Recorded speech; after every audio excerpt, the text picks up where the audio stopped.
ಒಂದು ಕಡೆ ಚಿತ್ತಾಪುರದಲ್ಲಿ ಆರ್ಎಸ್ಎಸ್ ಯಾತ್ರೆಗೆ ಕೋರ್ಟ್ ಅನುಮತಿ ಕೊಟ್ಟಿದೆ. ಇನ್ನೊಂದು ಕಡೆ ಇದೇ ಕಲಬುರಗಿಯ ಸೇಡಂನಲ್ಲಿ ಆರ್ಎಸ್ಎಸ್ ಸದಸ್ಯರನ್ನ ಪೊಲೀಸರು ವಶಕ್ಕೆ ಪಡೆದಿದ್ದಾರೆ. ಅಷ್ಟಕ್ಕೂ ಸೇಡಂನಲ್ಲಿ ಆಗಿದ್ದೇನು? ರಾಜ್ಯದಲ್ಲಿ ಸಂಘ ಪರಿವಾರದ ಶತಮಾನೋತ್ಸವದ ವೇಳೆ ಎಲ್ಲೆಲ್ಲಿ ಏನೇನಾಯಿತು ಅಂತ ತೋರಿಸ್ತೀವಿ. ನಮಸ್ತೆ ಸದಾ ವತ್ಸಲೆ ಮಾತೃಭೂಮೆ, ನಮಸ್ತೆ ಸದಾ ವತ್ಸಲೆ ಮಾತೃಭೂಮೆ, ತ್ವಯಾ ಹಿಂದೂ ಭೂಮೆ ಸುಖಂ ವರ್ಧಿತೋಹಂ.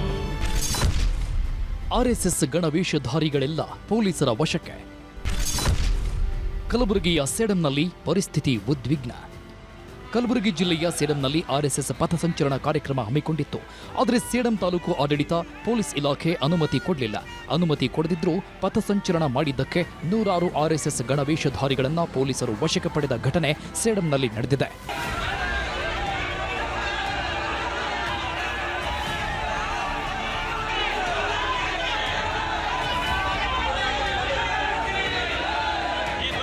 ಒಂದು ಕಡೆ ಸೇಡಂನ ಮಾತೃ ಛಾಯಾ ಶಾಲೆ ಆವರಣದಿಂದ ಬಸವೇಶ್ವರ ವೃತ್ತದ ಕಡೆಗೆ ಆರ್ಎಸ್ಎಸ್ ಪಥಸಂಚಲನ ಸಾಗ್ತಿತ್ತು.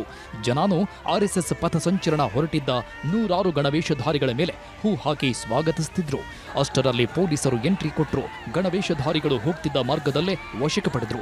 ಪಥಸಂಚಲನ ದಾರಿಯನ್ನೇ ಬ್ಲಾಕ್ ಮಾಡಿ ಬಸ್ಗೆ ಹತ್ತಿಸಿಕೊಂಡು ಕರ್ಕೊಂಡು ಹೋದ ಪ್ರಸಂಗವೂ ನಡೆಯಿತು. ಆರ್ಎಸ್ಎಸ್ನವರನ್ನ ಪೊಲೀಸರು ವಶಕ್ಕೆ ಪಡೆದಿದ್ದಕ್ಕೆ ಸಾಕಷ್ಟು ವಿರೋಧ ವ್ಯಕ್ತವಾಗ್ತಿದೆ. ಪಥಸಂಚಲನ ಸೇಡಂನಲ್ಲಿ ಮಾಡ್ಲಿಕ್ಕೆ ಹೋದಂಥವರಿಗೆ ಪರ್ಮಿಷನ್ ಕೊಡದೆ ಅವರಿಗೆ ಅಲ್ಲೇ ಅರೆಸ್ಟ್ ಮಾಡುವಂಥ ಏನು ಒಂದು ಕೃತ್ಯ ಇವತ್ತು ಸರ್ಕಾರದಿಂದ ನಡೆದಿದೆ. ಇದನ್ನು ನಾವು ತೀವ್ರವಾದಂಥ ಖಂಡನೆಯನ್ನು ಮಾಡ್ತೀವಿ. ಇದು ಏನಾರೇ ಈ ಥರ ಹೀಗೆ ಮುಂದುವರಿತು ಅಂತಂದರೆ ಇವತ್ತು ನನಗನ್ಸುತ್ತೆ ಇದರಷ್ಟು ಅನಾಹುತಿ ಯಾವುದೂ ಅಲ್ಲ. ಈ ಥರ ಅರೆಸ್ಟ್ ಮಾಡಿದಾರಲ್ಲ, this is condemnable and we will not leave this. ನಾವಿಲ್ಲೇ ಬಿಡೋದಿಲ್ಲ. ನಾವು ವಿಚಾರ ಮಾಡಿಕೊಂಡು ಪಕ್ಷದ ವತಿಯಿಂದ ಮತ್ತು ಎಲ್ಲ ಸಂಘಟನೆ ವತಿಯಿಂದ ನಾವೇನು ಮಾಡಬೇಕು ನಾವು ಮಾಡ್ತೀವಿ. ಇಡೀ ದೇಶದಲ್ಲಿ ಈ ಥರ ಕಾರ್ಯಕ್ರಮ ನಡೀತಾ ಇದೆ, ಎಲ್ಲ ಕಡೆ ಆಗ್ತಾ ಇದೆ. ನಮ್ಮ ಸಂಘದ ಒಂದು 100 ವರ್ಷ ಆಯಿತು. ಇಡೀ ದೇಶದಲ್ಲಿ ನಾವು ಆಚರಣೆ ಮಾಡ್ತಾಯಿದ್ವಿ. ಸಂಖ್ಯೆ ನೋಡಿ ಟಾರ್ಗೆಟ್ ಮಾಡ್ತಾರೆ. ಹಿಂದೂ ಬಗ್ಗೆ ಭಾಳಷ್ಟು ಕಡೆ ಆಗ್ತಾಯಿದೆ. ಇದು ಒಂದೇ ಅಲ್ಲಲ್ಲ, ಎಲ್ಲ ಕಡೆ ಆಗ್ತಾಯಿದೆ.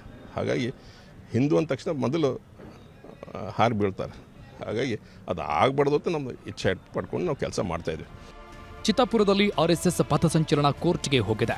ಸೇಡಂ ತಾಲೂಕಿನಲ್ಲಿ ಆರ್ಎಸ್ಎಸ್ ಗಣವೇಷ ತೊಟ್ಟವರನ್ನ ಪೊಲೀಸರು ವಶಕ್ಕೆ ಪಡೆದ ಪ್ರಸಂಗ ನಡೆದಿದೆ. ಇದಿಷ್ಟೇ ಅಲ್ಲ, ರಾಜ್ಯದ ಹಲವು ಜಿಲ್ಲೆಗಳಲ್ಲಿ ಆರ್ಎಸ್ಎಸ್ ಪಥಸಂಚಲನ ನಡೆಸೋಕೆ ಅನುಮತಿ ತಗೋಬೇಕು ಅಂತಾನೂ ಆದೇಶ ಆಗ್ತಿದೆ. ಆದರೆ ಅನೇಕ ಜಿಲ್ಲೆಗಳಲ್ಲಿ ಆರ್ಎಸ್ಎಸ್ ಪಥಸಂಚಲನ ಅಡೆತಡೆಗಳಿಲ್ಲದೆ ಯಶಸ್ವಿಯಾಗಿ ನಡೆಯಿತು. ನಮಸ್ತೆ ಸದಾ ವತ್ಸಲೆ ಮಾತೃಭೂಮೆ, ನಮಸ್ತೆ ಸದಾ ವತ್ಸಲೆ ಮಾತೃಭೂಮೆ, ತ್ವಯಾ ಹಿಂದೂ ಭೂಮೆ ಸುಖಂ ವರ್ಧಿತೋಹಂ. ಮಂಡ್ಯ ಜಿಲ್ಲೆಯ ಪಾಂಡವಪುರ ಹಾಗೂ ಮದ್ದೂರು ಪಟ್ಟಣದಲ್ಲಿ ಆರ್ಎಸ್ಎಸ್ ಕಾರ್ಯಕರ್ತರು ಪಥಸಂಚಲನ ಮಾಡಿದ್ದಾರೆ.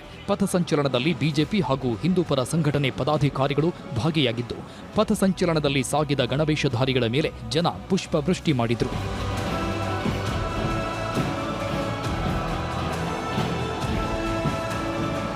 ಆರ್ಎಸ್ಎಸ್ಗೆ 100 ವರ್ಷ ಹಿನ್ನೆಲೆ. ದಾವಣಗೆರೆಯ ಹರಿಹರ ಪಟ್ಟಣದಲ್ಲಿ ಆರ್ಎಸ್ಎಸ್ ಪಥಸಂಚಲನ ನಡೆಯಿತು.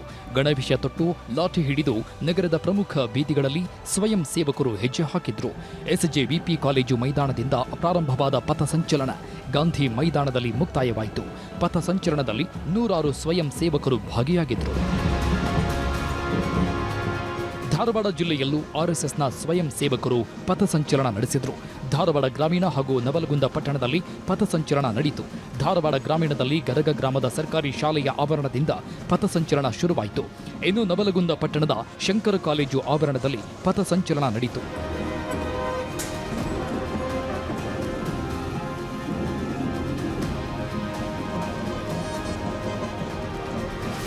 ಚನ್ನಪಟ್ಟಣದಲ್ಲಿ ಪುಟ್ಟ ಮಕ್ಕಳು ಸೇರಿ ನೂರಾರು ಜನ ಯುವಕರು ಗಣವೇಷ ತೊಟ್ಟು ಆರ್ಎಸ್ಎಸ್ ಗೀತೆ ಹಾಡಿ ಪರೇಡ್ ನಡೆಸಿದರು. ಚನ್ನಪಟ್ಟಣ ನಗರದ ಕೊಲ್ಲಾಪುರದಮ್ಮನ ದೇವಸ್ಥಾನದಿಂದ ನಗರದ ಎಂಜಿ ರಸ್ತೆ, ಜೆಸಿ ರಸ್ತೆ ಮೂಲಕ ಪರೇಡ್ ನಡೆಯಿತು. ಆಶ್ಚರ್ಯ ಏನಂದ್ರೆ, ಕಾಂಗ್ರೆಸ್ ಶಾಸಕ ಸಿಪಿ ಯೋಗೇಶ್ವರ್ ಅವರ ಆಪ್ತರು, ಬೆಂಬಲಿಗರು ಆರ್ಎಸ್ಎಸ್ ಗಣವೇಷ ತೊಟ್ಟು ಪರೇಡ್ ನಡೆಸಿದರು. Bureau report, news city.